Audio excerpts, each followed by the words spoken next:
काशी विश्वनाथ मंदिर व मथुरा श्री कृष्ण जन्मस्थान के बीच में नया नवाचार प्रारंभ हुआ है।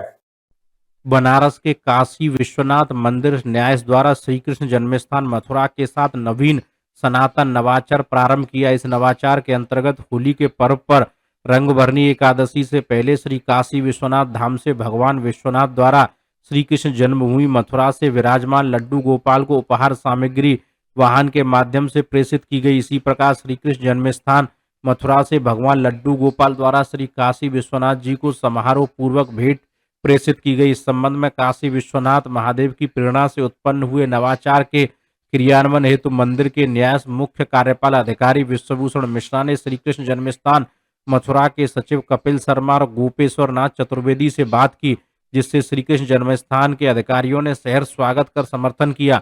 इसी क्रम में विधि विधान पूर्वक उपहार की समस्त सामग्री श्री विश्वेश्वर को समर्पित करने के उपरांत पूरे साज सज्जा और धूमधाम के साथ मंदिर न्यास के मुख्य कार्यपालक अधिकारी विश्वभूषण मिश्रा, अपर मुख्य कार्यपालक अधिकारी निखिलेश कुमार मिश्रा, डिप्टी कलेक्टर शंभूशरण, विशेष कार्याधिकारी उमेश कुमार सिंह, नायब तहसीलदार मिली एन शेखर एवं समस्त कर्मियों की सहभागिता के साथ भगवान श्री लड्डू गोपाल हेतु होली के शुभ अवसर पर उपहार सामग्री प्रेषित की गई। इस प्रकार मथुरा से श्री कृष्ण जन्मस्थान से श्री विश्वेश्वर महादेव को समर्पित उपहार रवाना कर दिए गए। मथुरा और काशी दोनों ही मोक्षदायिनी नगरी हैं। इन दोनों तीर्थ स्थलों के बीच समन्वय और श्रद्धा का आदान प्रदान अभिनव पहल है, जिस भर में रंगभरनी एकादशी और होली को सम्मिलित किया गया है। प्रेरणा से इस वर्ष सनातन नवाचार जो होली और रंगभरी एकादशी के पर्व पर हम लोग अपना रहे हैं, यह भगवान की प्रेरणा से संभव है। हरिवंश पुराण की कथा के अनुसार रंगभरी एकादशी के पर्व का जो महात्म्य है, भगवान श्री कृष्ण ने राधा रानी को सुनाया था। उसके बाद से यह पर्व ब्रज में मनाया जाता था।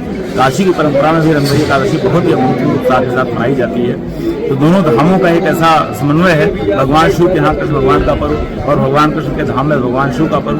तो यह एक सांस्कृतिक आदान प्रदान का, धार्मिक आदान प्रदान का एक उत्सव है, जिसमें कृष्ण जन्मभूमि के जो सचिव कपिल शर्मा जी हैं और सदस्य गोपेश्वर चतुर्वेदी जी हैं, आप लोगों का भी प्रस्ताव हमें प्राप्त हुआ था। हम लोगों ने उन्हें प्रस्ताव प्रेषित किया था।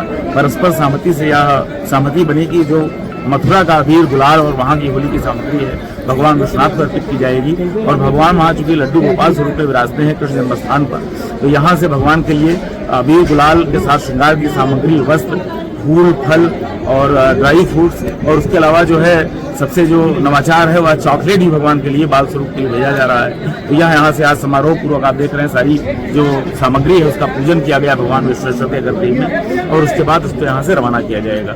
इसी प्रकार एक दूसरा नवाचार यह भी है कि भगवान शिव को हम, आप जानते हैं, पशुपति के रूप में भी पूजते हैं, आदि योगी के रूप में भी पूजते हैं और आदि महादेव के रूप में भी पूजते हैं। जो सभी वनवासी संस्कृतियां हैं उनके पूज्य आराध्य भगवान शिव हैं। तो वहां से भी सोनभद्र में जो हमारे आदिवासी भाई हैं, उनका प्रस्ताव प्राप्त हुआ था कि वह भी अपना अबीर गुलाल यहाँ भेंट करना चाहते हैं और आकर यहाँ भेंट करना चाहते हैं। तो उनके लिए भी एक सुसज्जित वाहन यहाँ से रथ के रूप में भेजा जा रहा है, जो सोनभद्र से भी उनकी भेंट लेकर यहाँ आएगा। और कल दोनों ही जो भेंट हमारी है यहाँ प्राप्त हो जाएगी। मथुरा में भी आज जैसा पूजन यहाँ हुआ है, ऐसा ही पूजन श्री कृष्ण जन्मस्थल पर भी किया गया है। सामग्री वहाँ से भी प्रेषित की जा रही है और सोनभद्र से भी सामग्री आएगी। और कल सुबह प्रातःकाल हम लोग 6:30-7 बजे के आसपास ये पूरा एक समारोह पूर्वक, पूजन पूर्वक और सारी सामग्री लेंगे, भगवान विश्वेश्वर को अवलोकित कराएंगे। और उससे अगले दिन 10 तारीख को रंगभरी एकादशी में और 14 तारीख को होलिका में इसका पूजन किया जाएगा।